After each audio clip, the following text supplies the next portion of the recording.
Hey guys, do you want to make a meaningful difference in one of my local Nicaraguan friends' lives? My friend Flavio's dream is to do art and be able to do it for a living, and you can help him accomplish this, okay? If you're in the US or in Europe, you can check out the merchandise shelf below and purchase a product there. All of these products are designed by Flavio, and he gets all of the proceeds from these sales. Alright guys, thanks for watching, and if you want to support our work, check out the merchandise, buy a course, do that kind of stuff. Now I'll see you in today's video. Ciao! What's up guys? Alright, today I'm going to be doing a brainstorm video about the course that I'm doing on happiness. Now that I've been back in Nicaragua, I just feel so much more myself, and I'm taking a look at my life and what makes me different compared to the people that I know. And the things that make me different is my ability to be happy. This is very much something that has allowed me to surround myself with really incredible people. Because if you can make yourself into a person who can be happy with less, people are inevitably drawn to you. So in order to really explain how to be happy, there's a lot of factors that we have to talk about. And I want to make a course about this, and a course that's actually useful to people and gives people a mechanism to determine what they need to be happy. So there's a couple things that I will discuss in this, and I apologize, it's going to be a little bit scattered because this is a brainstorming video. It's probably going to be like 20-30 minutes of me just talking about happiness and how to be happy so that I can better articulate these thoughts so that when I make the course, it's very specific, to the point, and well organized, alright? So the first thing, the most important thing to understand about human happiness is that it is all about eye contact with people that you love. If you are surrounded by people who you respect and admire and love, and you are talking to them on a regular basis, honestly, you don't even have to be talking to them. You just have to have strong feelings for them and to look into their eyes and feel their emotions, to care about the things that they are going through, and to be able to make their lives better, and in turn, they make your life better. The problem here is that most of us, myself included, come into this world without meeting these kinds of people that we have these strong feelings and strong connections to, right? And it can be very tricky. If you have never had that kind of connection with somebody, you have not really met a whole community of people that you would die for, well, you can't even fathom that that's real. That doesn't sound real, you know? And in my case, I thought that I was incredibly introverted. I thought that I wasn't a social person because when I was around people, they would drain my energy. I felt like less myself around people. And it wasn't until like a couple years ago that I came to understand, oh, it's not that I'm an introvert, it's that I never met people who I really want at my core to be like. I had never met people who I really, really cared incredibly deeply about. And because I had never had these connections with people, I'd never lived with these kinds of people before, then how was I supposed to know that I was missing it, right? But how do you get that? In a world where there are billions of people and most people are struggling to some level and depressed, how do you find these people who you will change yourself for? That is really kind of the core of understanding happiness, because happiness is about your own personal development in order to get yourself to a point where you attract these people around you, and then you can have that eye contact, you can have that connection that is ultimately what creates true happiness. You cannot be happy alone. A lot of people think that that's possible. They'll say things like, oh, you gotta work on yourself, and that is true. It is true that you have to develop yourself into an incredibly talented, articulate, developed person in order to attract these people to you. But ultimately, it's not your ability, it's not anything that you own, it's not any money that you have, any possessions, any cars, any houses, none of that will actually make you happy in the long run. What makes you happy is being surrounded by people who love you and who you love, and you feel like you are part of a community who cares deeply about you. Humans are incredibly social creatures. We cannot be happy alone. And now I'll get a bit into the kind of conditions in most developed countries that leads to depression and suicide and all these things being so common.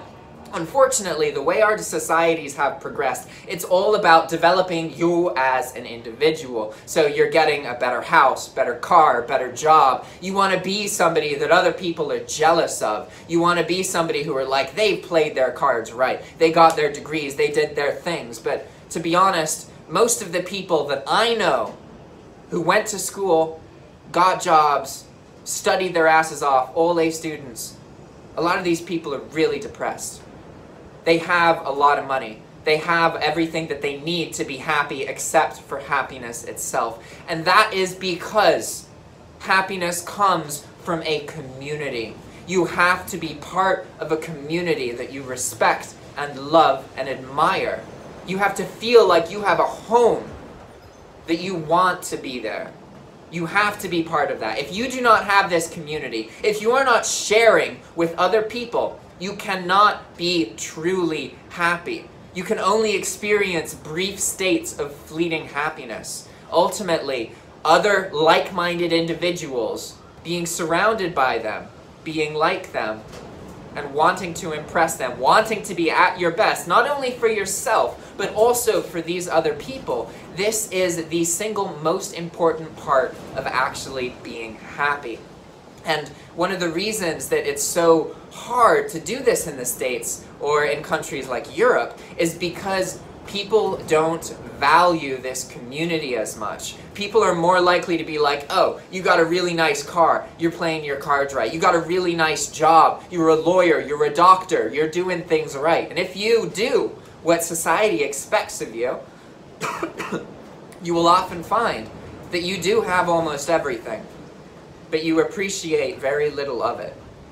And that's an unfortunate reality of the time and circumstance that we live in. So now let me explain more about how exactly to find these people who are like you and to attract them to you. Because this is not an easy process. This is not something that you can do tomorrow or next month or even next year. This is a multi-year process that can take 5 or 10 years to really do. But once you've done it properly, once you've changed yourself at your core, you've changed the way you make decisions, you will draw amazing, incredible people around you who you wish to be like and who they wish to be like you. This is completely inevitable as long as you stay breathing, okay? And ultimately, what it boils down to is how you treat other people. You must be very good to other people. You must be so relentlessly positive and good that it makes people question the very nature of themselves. You want to be a person that people meet once or twice and then they remember you. They think like, wow, that person, they have that aura. They feel different around you. They feel like they can do things that they can't normally do. Because once you're around these people, they will remember you. And then in the future, they will want you back. And that is key. You need to leave a trail behind yourself, a very strong, relentless, positive influence. And then over time, the people who you met will reach out to you. And through this, you will be able to find a community of people who you want to be like, who you are very, very close to. Now, this is going to be a little bit different depending on your circumstances and you as a person. There's no one group of people that is perfect for everybody. What makes me happy is going to be very different than what makes you happy, okay? So in order for us to determine what makes you happy, you're the only one who can figure that out, all right? And now I'm going to explain a little bit about how you can figure that out. It's going to be by looking at your childhood. We are formed by the initial experiences that we have in this world. The things that we did as a child are who we are. The hobbies that we had when we were a kid, these are the root cause of ourselves as a person. the first 20 years of your life is incredibly formative. You can change at any point in your life. You can consistently change throughout your life. But the first 20 years, you are a huge catalyst of change. And the reality is that most of us grow up and we lose this childlike enthusiasm that allows us to internalize things and become like the environments that we're around. And a lot of people grow up and they view that, oh, that's just a naive way of thinking, that enthusiasm, that's for children. But there's a reason that children are almost always kind of relentlessly happy in their environment until they hit their teenage years in their 20s. That's when mental disorders start to show up. It's because of that enthusiasm. It's really, really important that you are constantly learning and constantly wanting to be like the things that you are around. You are constantly improving yourself, right? So if you don't know what makes you happy, you have to look at your childhood.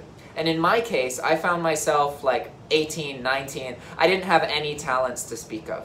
There wasn't anything that I was really good at. Anytime I tried to do something like other people would, I was worse at it. It took me longer to accomplish than it took them to accomplish. If I was in a competition, I would be last or maybe in the middle. Never first, second, or third. That just didn't happen. I was not good at anything. I was incredibly insecure. I had spent my whole life traveling and being in new places, being a new person over and over and over and over again. I thought that everybody else had it all figured out. They knew what they wanted and that they had security and they had talents, and I didn't have any of that. And I was really hurt by this for a long time. I was really insecure because I thought that I was lesser than other people. I thought that other people just had something that I didn't have. And eventually, I came to understand that all humans feel this way. All of us struggle with insecurity and doubt. And ultimately, your ability to overcome this comes from understanding that we're all going through it as well. And there was always a point where when you see somebody and they're incredibly talented, there was a point in their life where they sucked at it. And you're just not seeing that. And it's so easy to get lost in how talented they are now that you don't see the bigger picture. You don't see how it used to be for them, right? And so in my case, I wanted to figure out, okay, what do I love? I don't have any hobbies. I don't have any skills. I don't have anything. And again, this is when I was 18, 19. And so what I started doing is looking back at my childhood and just revisiting everything that I did as a kid. So as a kid, I played certain games and I read certain books and I watched certain movies. So I would rewatch those movies, those TV shows. I would replay those video games, revisit those hobbies. For example, a lot of my childhood, around when my father died, I spent in a video game called RuneScape. And I was just drowning my life in this video game. And I remember the day that my father died, I went upstairs, I logged into RuneScape, and I went to this area near this river, and I just cut trees. I cut maple trees with axes for hours. And I was a little bit sad, but I just did that. And so I went back to that same place in that video game. And that led me to some realizations about some things. Because there was this game that I played a little bit before that when my father was still alive for the Nintendo 64. And it was called Jet Force Gemini. And I had never beaten Jet Force Gemini. And that really bothered me as a kid because it was a game I really, really loved. And basically, you get through the whole game, you go to all these different planets, and you visit all these different places, and then you have to go visit every single planet again to rescue all of these frickin' teddy bear people. And as a kid, I was like, I can't do that. That's insane. That's ludicrous. I can't do that. So, as an adult, as an 18, 19-year-old, I went back and I went on to Craigslist and I found a copy of Jet Force Gemini and also a Nintendo 64, and I bought that crap and I played that game and I beat it, right? And so, I didn't learn anything crazy from beating that. But this was the beginning of eBay. Because I found myself with a whole bunch of Nintendo games. And then I was like, oh, hey, I could sell these.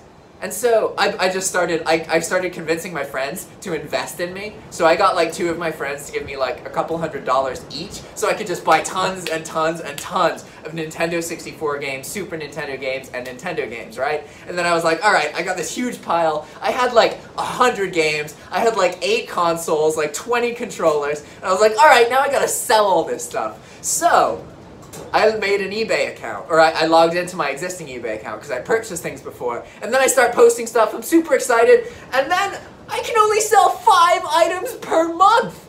So that was an initial obstacle, but this marks the beginning of me selling on eBay. Fast forward multiple years. At this point, like this was like 5 or 6 years ago, right? And at this point, I work 30 minutes a day. I earn enough money to live in a country where you can live on $500 a month, and I earn between like 1.5 and 2 grand a month. I can do anything that I want. I can work on any project. I can be at my best constantly, right? This lifestyle was caused by a series of events that all started with looking at my childhood and revisiting the things that brought me joy as a child. If I hadn't purchased that Nintendo 64 game, I wouldn't have started selling on eBay. And if I didn't start selling on eBay, I wouldn't have started selling other people's stuff on eBay. And if I hadn't started doing that, my friends wouldn't have known me as an eBay seller. And if my friends hadn't known me as an eBay seller, one of my friends wouldn't have recommended me to take this random course about selling on eBay without inventory, aka dropshipping. If I hadn't learned about dropshipping, I wouldn't have been a dropshipper. I wouldn't have ever made the dropshipping course that now contributes to a lot of my income. The single act of revisiting that one video game that I played as a child is the butterfly effect, the catalyst that brought me to the lifestyle that I have now, years and years and years later. And this is why I really encourage you guys, if you don't feel happy enough, you have to look at your childhood. And it may seem stupid, like you may think, oh, this is dumb, but I encourage you to do this because you cannot even start to fathom the long-term complications of revisiting the things that brought you joy as a child. In my case, doing that was the single action item that changed my future exponentially. It's what led me to become a YouTuber. It's what led me to be able to be exposed to people all around the world. Now, I have students in like 70% of the countries in this planet. If I want to visit a country, I have connections there. If I want to visit Japan, Morocco, Israel, London, Spain, Germany, Portugal, Nicaragua, Belize, Panama, any of these countries, I know people there because of my YouTube channel. The complications of this are ludicrous. And this is only after being a YouTuber for 2 years. Imagine what this will look like after 10 years, right? Like that video game, I picked that up like 7 or 8 years ago. Something like that. I don't remember the exact time frame right now, and I'm not going to try and pinpoint it because I'll get too sidetracked, because there's still one more topic that I need to talk to you about when it comes to happiness, okay? I think we've explained pretty well how you have to look at your childhood, and also you have to figure out how to surround yourself with people who you want to be like. But the trick to that is developing yourself into a person who attracts those people. Because chances are, if you're unhappy, you don't have these people in your life at the moment, okay? So in order to attract them to you, you have to develop yourself as an individual so that you stand out and people will reach out to you, right? And again, this comes from being relentlessly positive, being incredibly good to people, and being memorable. You need to be a person who does things for other people with no apparent gain to yourself in a way that makes people question the very nature of humanity. Most people believe that humans are selfish. We believe that we are just here to make the best for ourselves. And the irony of this is if you really want the best life for yourself, you have to do things for other people, because that's how you achieve it. You can have anything that you want if you live a life where you serve other people. Alright? So now we'll talk about the last thing, and this is probably the most controversial part of this. And again, controversy is kind of inherent in my personality. There's a lot about our lives that we are our own biggest obstacles, okay? And one of the biggest obstacles that people have in regarding their own happiness is their feelings about genetics. I hear this over and over and over again. People think, oh, I'm just this way because that's how my parents were. It's just genetic. That's just how it is. And don't get me wrong, there are some situations where this is true. Like if you have a serious health disorder, you got that genetically, right? And you can be genetically prone to depression and bipolar disorder and all these kinds of things. But even in this case, if you let yourself think that you cannot change this, if you let yourself think that it is out of your control, you will struggle with it for the rest of your life, guaranteed. You are better off viewing genetics as a slight disposition. A little bit too much salt in your food. You know, you can just add more food. That's a bad metaphor. That was horrible. My point here is that it's all about changing the way that you think. You cannot change the body that you are born into. You cannot change the circumstances that you come into this world with. But you can change how you think about this circumstance. You can change how you react to the things that happen to you. And if you let yourself believe that you are stuck the way that you are because of your genetics, you are fucked. There is nothing that you will be able to do to overcome that. You have to view everything in your life as in your control. You are the only person who can change it. You are the only person who can bring your life to the fullest. Nobody else can do this for you. Not your government, not your family, not your friends. Nobody. Only you can change your life. And you must believe this. If you do not believe this, everything else you will do, you will struggle with. You must believe that you can make a difference. Do not let yourself down the headspace of thinking that genetics doom you to be depressed, or to be angry, or to be lonely, or sad, or to not be talented. No matter who you are, no matter what you do, if you are breathing, if you are alive, you can improve. You can be happier. And now we can talk about one final topic here, which is something that Einstein talks a lot about, and that is relativity. Everything in life is relative, and especially happiness. Happiness isn't some value. Like, I don't have 70 happiness points, and that makes me more happy than other people. I'm a very happy person because I lost my father as a child, and it forced me to take a hard look at my life and to value the things that matter, and to be incredibly terrified of any moment spent being ungrateful or unaware of how good I have it. Okay? So, even if you've struggled with depression for 10, 20, 30 years, or most of your life, don't think that that means that you have to be that way for the rest of your life.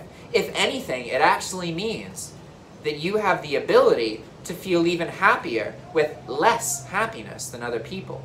People who are more used to being really happy have to make more drastic changes in their life to really feel happy. You need the fluctuation of feeling sad and negative emotions in order for the positive emotions of happiness to feel different. You cannot just be happy all the time, but you absolutely can be happy most of the time.